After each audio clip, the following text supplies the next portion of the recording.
Hello everyone, welcome to CSIR study point. और हम लोग स्टार्ट करने जा रहे हैं सेल बायोलॉजी, जिसमें आज हम सबसे पहला टॉपिक डिस्कस करेंगे प्लाज्मा मेम्ब्रेन के स्ट्रक्चर के बारे में, और साथ ही साथ इसका क्या फंक्शनल रोल रहता है सेल में, उसको डिस्कस करेंगे। तो चलिए शुरू करते हैं। तो सबसे पहले बात करते हैं स्ट्रक्चर ऑफ प्लाज्मा मेम्ब्रेन। अगर हम लोग प्लाज्मा मेम्ब्रेन की बात करें तो प्राइमरली ये मेम्ब्रेन लिपिड से मिलकर बनी होती है। मतलब मेन अगर कंपोनेंट देखा जाए तो इसमें क्या होता है, लिपिड होता है। प्रोटीन जो है वो बीच बीच में कहीं कहीं पर आपको प्रोटीन्स देखने को मिलती है। इसका सबसे फेमस जो मॉडल था स्ट्रक्चर के बेसिस पे वो दिया गया था सिंगर और निकोलसन के थ्रू, जिसे हम लोग फ्लूइड मोज़ेक मॉडल कहते हैं। अब ये जो फ्लूइड मोज़ेक मॉडल है, इसमें क्या चीज़ बताई गई थी, सिंगर निकोलसन ने ये बताया था कि ये जो मेम्ब्रेन है ये एक बाई लेयर स्ट्रक्चर होता है, ठीक, जिसमें टेल टू टेल अरेंजमेंट देखने को मिलता है। अब ये टेल टू टेल अरेंजमेंट मतलब क्या है, दो मोनोलेयर हैं, उनका टेल टू टेल अरेंजमेंट का मतलब होता है कि अगर आप देखोगे तो एक तरफ एक मोनोलेयर कुछ इस तरीके से बनी होगी, ठीक, दूसरी मोनोलेयर कुछ इस तरीके से बनी होगी। तो इस तरीके से स्ट्रक्चर कैसा हो गया, ये स्ट्रक्चर हो गया बाई लेयर, ठीक। लेकिन अगर आप देखो तो टेल टू टेल अरेंजमेंट का मतलब होता है कि यहाँ ये जो फैटी एसिड की टेल है वो दूसरी तरफ मोनोलेयर में फैटी एसिड की टेल के साथ अरेंज्ड हो रही है। मतलब ऐसा नहीं हो रहा है कि एक तरफ मोनोलेयर में कुछ इस तरीके से फैटी एसिड अटैच है, इसका जो टेल रीजन है वो इस तरीके से दिखाया जा रहा है, फिर ये टेल रीजन दूसरी मोनोलेयर जो है उसके हेड रीजन के साथ इस तरीके से अरेंज हो जाए, ऐसा नहीं है, ठीक। ये किस तरीके से अरेंज है, एक मोनोलेयर का ये टेल रीजन दूसरे मोनोलेयर के टेल रीजन के साथ कुछ इस तरीके से एसोसिएटेड है। तो यहाँ पर दो मोनोलेयर का टेल टू टेल अरेंजमेंट देखने को मिलता है, और प्रोटीन इसमें मोज़ेक फॉर्म में कहीं ना कहीं, मतलब बीच बीच में कहीं कहीं पे आपको देखने को मिलती है। साथ ही साथ कार्बोहाइड्रेट भी यहाँ पर देखे जाते हैं इसकी आउटर फेस पे। ये चीज़ हमेशा याद रखिए कि जो कार्बोहाइड्रेट है जो ग्लाइकोप्रोटीन्स और ग्लाइकोलिपिड के फॉर्म में यहाँ पर मिलता है, वो हमेशा कहाँ पर होगा, आउटर फेस पर ही होगा, कभी इनर फेस पे नहीं होगा, ठीक है। ये काफ़ी इंपॉर्टेंट पॉइंट है, इसको याद रखिएगा। साथ ही साथ और अगर आगे बात की जाए तो यहाँ पर बायोलॉजिकल मेम्ब्रेन में क्या है, primary consist of lipid rather than carbohydrate. मतलब मेनली अगर देखा जाए तो यहाँ पर लिपिड ही देखने को मिलता है। जैसे इस स्ट्रक्चर को देखिए, यहाँ पर मोनोलेयर अगर आप देखो तो ये है और एक मोनोलेयर ये है, ठीक। अब अगर आप देखो तो इस मोनोलेयर का ये जो फैटी एसिड है, इस लिपिड मॉलिक्यूल है, इसका ये जो फैटी एसिड है ये सेकेंड वाले के फैटी एसिड के साथ अरेंज है, मतलब टेल टू टेल अरेंजमेंट देखा जा रहा है। प्रोटीन्स यहाँ गई बीच बीच में, ये जो आप देख रहे हैं ये प्रोटीन्स खड़ी है, इंटीग्रल मेम्ब्रेन प्रोटीन्स है, कुछ पेरिफेरल प्रोटीन्स यहाँ पर दिख रही हैं, ठीक। तो प्रोटीन जो है ये बीच बीच में यहाँ कहीं पे प्रोटीन्स देखने को मिलती है। और जो कार्बोहाइड्रेट की बात की जा रही है तो कार्बोहाइड्रेट या तो ग्लाइकोप्रोटीन्स की फॉर्म में देखा जा सकता है, मतलब ये जो कार्बोहाइड्रेट है प्रोटीन्स के साथ एसोसिएटेड हो सकता है जैसा कि यहाँ पर देखने को मिल रहा है, या लिपिड से एसोसिएटेड हो सकता है, ठीक। जैसे यहाँ पर देखिए तो लिपिड के साथ अटैच है, तो लिपिड के साथ अगर अटैच होगा कार्बोहाइड्रेट तो ग्लाइकोलिपिड कहा जाएगा, और अगर प्रोटीन के साथ एसोसिएटेड है तो ग्लाइकोप्रोटीन कहा जाएगा। तो इस तरीके से कार्बोहाइड्रेट जो है वो हमेशा कहाँ मिलेगा, आउटर फेस पे, या एक्सोप्लाज्मिक जो फेस है वहाँ पर कार्बोहाइड्रेट इस प्लाज्मा मेम्ब्रेन में देखने को मिलता है, ठीक है। तो ये तो था fluid mosaic model. Fluid mosaic model में एक चीज़ और थी कि फ्लूइड मोज़ेक मॉडल में इंटीग्रल मेम्ब्रेन प्रोटीन्स दिखाई गई थी, जैसा आप देख रहे हैं यहाँ पर इंटीग्रल मेम्ब्रेन प्रोटीन्स है, पेरिफेरल प्रोटीन्स भी, ये बीच बीच में पेरिफेरल प्रोटीन्स जो हैं वो भी हैं। पर फ्लूइड मोज़ेक मॉडल में जो लिपिड एंकर्ड प्रोटीन्स थी उसके बारे में नहीं बताया गया था, जो बाद में बताया गया था, दूसरे जो मॉडल थे उनमें बताया गया था कि एक प्रोटीन्स ऐसी भी होती है जो इस तरीके से यहाँ पर लिपिड के साथ कुछ इस तरीके से कोवैलेंटली एसोसिएटेड रहती है मेम्ब्रेन में, तो लिपिड एंकर्ड प्रोटीन्स भी होती है। लेकिन फ्लूइड मोज़ेक मॉडल में लिपिड एंकर्ड प्रोटीन्स के बारे में कुछ भी ऐसी कोई जानकारी नहीं दी गई थी, ठीक है। अब बात आती है केमिकल कंपोजिशन की, कि जो प्लाज्मा मेम्ब्रेन है उसमें क्या क्या चीज़ें मेन होती हैं। तो यहाँ पर हम सबसे पहले बात करेंगे लिपिड की, फिर हम प्रोटीन्स को डिस्कस करेंगे, peripheral proteins, integral membrane proteins, lipid anchored proteins, इन सभी प्रोटीन्स के बारे में जानेंगे। फिर उसके बाद हम कार्बोहाइड्रेट को थोड़ा बहुत देखेंगे। तो सबसे ज़्यादा इम्पॉर्टेंट कंपोनेंट क्या है यहाँ पर? Membrane lipid. ठीक, देखिए मेम्ब्रेन लिपिड एम्फीपैथिक होते हैं, ये तो खैर सभी को बहुत अच्छे से पता है। एम्फीपैथिक का मतलब होता है कि हाइड्रोफिलिक और हाइड्रोफोबिक दोनों ही पार्ट इसमें देखे जाते हैं। जैसे अगर आप स्ट्रक्चर देखें, यहाँ पर सीधे हम लोग एक स्ट्रक्चर में आते हैं, फॉस्फोलिपिड का ही स्ट्रक्चर देख लीजिए। यहाँ पर ये जो इतना पूरा रीजन होता है इसे बोला जाता है हेड रीजन। मतलब ये जो आप पूरा रीजन देख रहे हैं इसे बोला जाएगा, ये जो पूरी गोलाई में है ये पूरा हेड रीजन है। ठीक है, अब ये हेड रीजन होता है हाइड्रोफिलिक। ठीक, ये होता है हाइड्रोफिलिक हेड। क्यों होता है हाइड्रोफिलिक? तो अगर आप देखो तो यहाँ पर क्या है? फॉस्फेट, और फॉस्फेट पे ये चार्ज कैसा है? निगेटिव। ठीक, तो इस वजह से ये कैसा, किस नेचर का हो जाता है? ये हो जाता है हाइड्रोफिलिक, मतलब पोलर। बाकी ये जो इसका टेल रीजन आप जो देख रहे हैं जहाँ पर ये फैटी एसिड अटैच है, ये कैसा होता है? हाइड्रोफोबिक, क्योंकि इसमें कुछ नहीं है, इसमें बस कार्बन और हाइड्रोजन है, डबल बॉन्ड है, कुछ सिंगल बॉन्ड है, बाकी और कोई ऐसा कोई चार्ज ग्रुप नहीं है जिसकी वजह से हम इसे हाइड्रोफिलिक कहें। तो ये इसका नेचर कैसा हो जाता है? हाइड्रोफोबिक। तो अगर आप किसी भी मेम्ब्रेन लिपिड को देखते हैं तो वो कैसा होता है? एम्फीपैथिक, क्योंकि उसमें पोलर हेड ग्रुप होता है और नॉन पोलर टेल होती है इसकी। ठीक है, तो वही चीज़ यहाँ पर लिखी हुई है कि all membrane lipid are amphipathic, contain hydrophilic head group and hydrophobic tail. Their hydrophobic part facilitate their packing in a sheet-like structure in aqueous environment without input of energy and involvement of enzyme. कहने का मतलब ये है कि जो ये hydrophobic tail region है, मतलब एक्वस इन्वायरमेंट की बात की जाए, जैसे हम लोग अगर नॉर्मल सेल की बात करें, ठीक, तो वहाँ जो साइटोसॉल है, एक्वस इन्वायरमेंट है, उस एक्वस इन्वायरमेंट की वजह से होता क्या है कि जो इसका ये हाइड्रोफोबिक पार्ट है ये आपस में पैक हो जाता है, इनके बीच हाइड्रोफोबिक इंट्रैक्शन लगने लगता है, जिसकी वजह से ये एक सीट लाइक स्ट्रक्चर में अरेंज हो जाते हैं। ठीक है, कोई एनर्जी नहीं लगानी पड़ती है, किसी भी तरीके कोई एंजाइम नहीं देना पड़ता है। तो वो चीज़ यहाँ पर बताई गई है।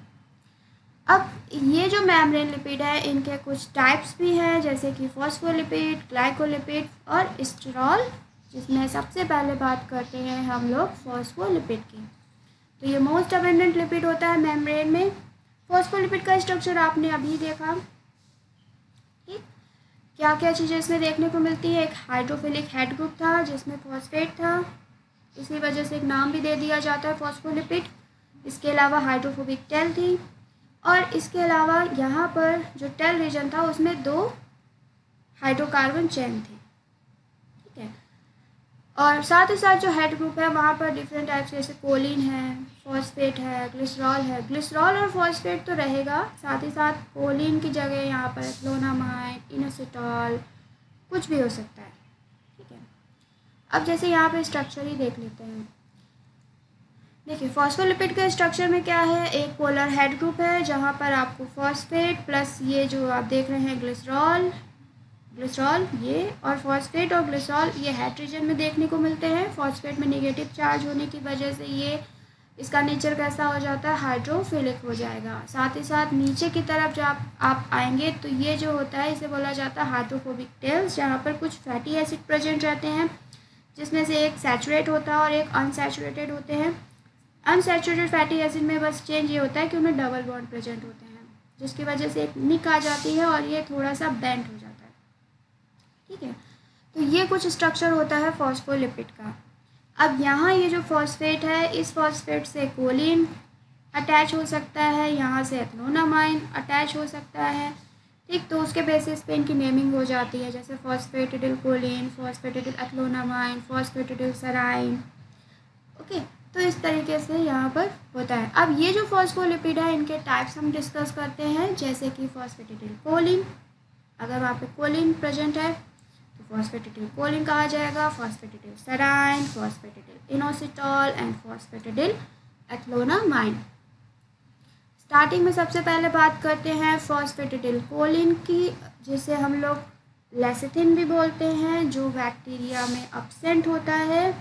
बैक्टीरिया में अगर बात करें तो फॉस्फेटिडिलएथ्रोनामाइन को छोड़कर बाकी सारे अब्सेंट होते हैं। बाकी जितने भी आप फॉस्फोलिपिड पढ़ते हैं सब अब्सेंट होते हैं, केवल किसको छोड़कर? फॉस्फेटिडिलएथ्रोनामाइन को छोड़कर। कोलिन भी अब्सेंट रहेगा। लोकेशन की बात की जाए तो ये आउटर लीफलेट में प्रेजेंट रहेगा। जैसे अगर आप स्ट्रक्चर देखो, ये मान लीजिए प्लाज्मा मेम्ब्रेन है, तो फॉस्फेटिडिलकोलिन का मैक्सिमम अमाउंट बाहर की तरफ ही रहेगा। ठीक है, ये आउटर फेस है, ये इनर फेस है, मतलब ये साइटोसॉल है। तो फॉस्फेटिडिलकोलिन का मैक्सिमम अमाउंट जो है वो बाहर की तरफ ही प्रेजेंट रहता है प्लाज्मा मेम्ब्रेन में। फॉस्फेटिडिलकोलिन के साथ साथ एक आप और अभी आगे पढ़ोगे, स्फिंगोमाइलिन। ठीक, स्फिंगोसिन बेस्ड लिपिड है ये। स्फिंगोमाइलिन क्या है? Sphingosine based phospholipid. स्फिंगोमाइलिन के केस में अगर आप देखो तो यहाँ पर भी इसकी जो लोकेशन है वो कहाँ पर है? आउटर फेस पे। बाकी जितने भी आप लिपिड पढ़ते हो फॉस्फोलिपिड, वो सारे अंदर की तरफ मिलेंगे, मतलब फॉस्फेटिडिल इनोसिटॉल भी अंदर की तरफ रहेगा। ठीक, पीआई, पीई, पीएस, सब पीई भी होगा, अगर पीएस भी होगा तो वो सब कहाँ पे होंगे? अंदर की तरफ, मतलब साइटोसॉलिक फेस पे देखने को मिलेंगे।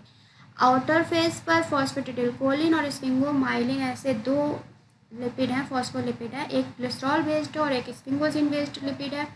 तो ये दो ही ऐसे हैं जिनके जो आउटर फेस पे देखे जाते हैं, एक्सोप्लाज्मिक फेस पे प्रेजेंट रहते हैं। बाकी जितने भी फॉस्फोलिपिड हैं वो सारे साइटोसॉलिक फेस पे प्रेजेंट रहते हैं। ठीक, तो वही चीज़ यहाँ पर है कि फॉस्फेटिडिलकोलिन की लोकेशन कहाँ है? आउटर लीफलेट पे, बाहर की तरफ। ठीक, लेसिथिन कहा जाता है और बैक्टीरिया में ये अब्सेंट होता है। फॉस्फेटिडिलसराइन, चूँकि सराइन आ गया है, अमीनो एसिड है, तो इसीलिए अमीनो लिपिड कहा जाता है इसे। इनर लीफलेट में देखने को मिलेगा।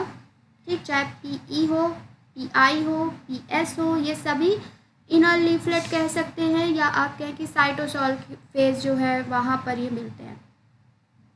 बैक्टीरिया में ये भी अब्सेंट होता है और एनेक्सिन 5 के साथ ये हाई एफिनिटी शो करते हैं।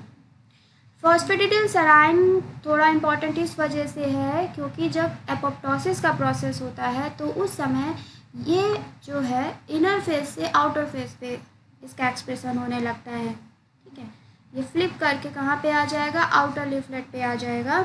ठीक, क्योंकि ये एक तरीके से एक ईट मी सिग्नल की तरीके फंक्शन करता है, जिससे मैक्रोफेज को ये पता लग जाता है कि ये जो सेल है जहाँ जिसकी सरफेस पे जिसके जिसके एक्सोप्लाज्मिक फेस पे पीएस का एक्सप्रेशन हो रहा है, हमें उसको खाना है, क्योंकि ये एक ईट मी सिग्नल्स को रिप्रेजेंट करता है। ठीक है, तो ये थोड़ा सा इम्पॉर्टेंट है इसी वजह से कि वैसे तो ये इनर साइड में होगा नॉर्मल सेल में, लेकिन अगर कोई एपोप्टोटिक सेल है तब इसका एक्सप्रेशन कहाँ पर होगा? आउटर फेस पे होगा। और एनेक्सिन 5 के साथ ये काफ़ी ज़्यादा हाई एफिनिटी शो करता है। किसी भी एपोप्टोटिक सेल को आइडेंटिफाइड करने के लिए हम लोग एनेक्सिन 5 का इस्तेमाल करते हैं। ठीक, तो वो चीज़ है। नेक्स्ट आता है फॉस्फेटिडिलएथ्रोनामाइन। अमीनो लिपिड ये भी है और ये एक ऐसा लिपिड है जो बैक्टीरिया में देखने को मिलता है। मोस्ट अबेंडेंट लिपिड है, कहाँ पर? बैक्टीरियल मेम्ब्रेन में, और इनर लीफलेट में ये भी देखने को मिलेगा। इसे सिफेलिन के नाम से भी जाना जाता है। फिर नेक्स्ट आता है फॉस्फेटिडिल इनोसिटॉल, ये भी इनर लीफलेट में देखने को मिलेगा। ओके, साथ ही साथ इसका सबसे इम्पॉर्टेंट रोल होता है सिग्नलिंग में। आपने सिग्नलिंग पढ़ी होगी जहाँ पर आपने PIP2 का ब्रेकडाउन पढ़ा है। ठीक, तो यहाँ पर जो PIP2 है फॉस्फेटिडिल इनोसिटॉल 4,5 बिसफॉस्फेट, इसका जब ब्रेकडाउन होता है तो यहाँ पर फॉर्मेशन होता है IP3 का और साथ ही साथ डाईएसाइल ग्लिसरॉल का, जो एक सेकेंडरी मैसेंजर के तरीके काम करते हैं। ये दोनों ही क्या है? सेकेंडरी मैसेंजर है। ठीक है, प्रोटीन काइनेज C की जो सिग्नलिंग आप करते हैं वहाँ पर आपने IP3 और डाईएसाइल ग्लिसरॉल को देखा होगा, जो एक सेकेंडरी मैसेंजर की तरीके फंक्शन करते हैं। ठीक है, इसके साथ ही साथ इस PIP2 को आप अगर PIP3 में चेंज कर दिया जाए तो ये भी क्या है? एक सेकेंडरी मैसेंजर ही है। और ये आपको मिलता है प्रोटीन काइनेज बी की जो सिग्नलिंग होती है वहाँ। इंसुलिन सिग्नलिंग में आपको PIP3 मिलता है जो एक हाइड्रोफोबिक सेकेंडरी मैसेंजर की तरीके फंक्शन करता है, जबकि IP3 और डाईएसाइलग्लिसरॉल एक हाइड्रोफिलिक सेकेंडरी मैसेंजर की तरीके फंक्शन करते हैं। ओके, तो ये जो फॉस्फेटिडिल इनोसिटॉल है इसका इंपॉर्टेंट रोल कहाँ पर है? सेल सिग्नलिंग में। लोकेशन कहाँ है? इनर फेस पर ये मिलेगा और बैक्टीरिया में ये एब्सेंट रहेगा।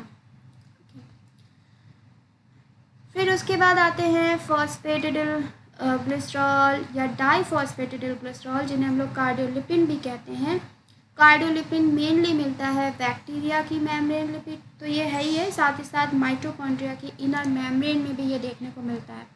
अब यहाँ पर इस फिगर में एसिमेट्रिक डिस्ट्रीब्यूशन दिखाया गया है इन फॉस्फोलिपिड का। तो अगर आप देखो बाहर की तरफ जो एक्सोप्लाज्मिक फेस है वहाँ पर कौन मिल रहा है? वहाँ पर सिर्फ फॉस्फेटिडिल कोलिन और स्फिंगोमाइलिन मिलते हैं, बाकी सारे के सारे अंदर मिलते हैं।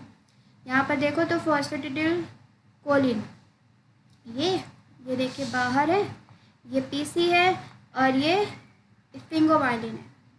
ये दोनों केवल आउटर फेस पे मिलते हैं, बाकी सारे अंदर मिलेंगे। जैसे फॉस्फेटिडिल एथ्लोनामाइन अंदर है, फिर उसके बाद फॉस्फेटिडिल सेराइन अंदर है, इनोसिटॉल अंदर है। तो ये सारे के सारे अगर आप देखो तो इनर फेस पे है। आपको बस दो याद रखना है कि फॉस्फेटिडिल कोलिन और स्फिंगोमाइलिन आउटर फेस पे है, एक्सोप्लाज्मिक फेस पे मिल रहे हैं, बाकी सारे साइटोसोलिक फेस पे मिलते हैं।